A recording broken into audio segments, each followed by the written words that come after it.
Maithili express की शानदार प्रस्तुति। बोला बोला दुर्गा मैया की। हमरा दुल्हा के भूत लागे छै, भूत लागे छै। हमरा दुल्हा के भूत लागे छै। खुशी रिकॉर्डिंग स्टूडियो बलुआहा। नहीं बोलत है नहीं हंसत है, खाली अखियों से टुक टुक देखत है। नहीं बोलत है नहीं हंसत है, खाली अखियों से टुक टुक देखत है। एकरा देखी के दिलवा में चोट लागे छै। हे माई हमरा दुल्हा के भूत लागे छै। हे माई हमरा दुल्हा के भूत लागे छै। हमरा दुल्हा के भूत लागे छै, भूत लागे छै। DJ good Madhubani. हमरा दुल्हा के हमरा दुल्हा के भूत लागे छै।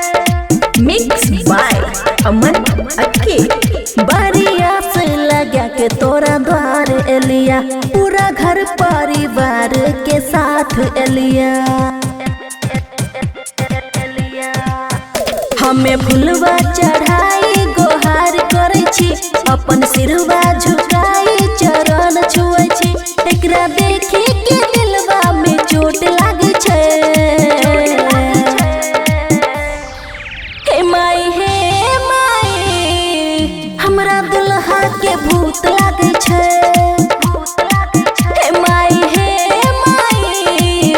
हमरा दुल्हा के भूत लागे छै। हमरा दुल्हा के भूत लागे छै, भूत लागे छै। DJ good Madhubani. हमरा दुल्हा के हमरा दुल्हा के हमरा दुल्हा के भूत लागे छै।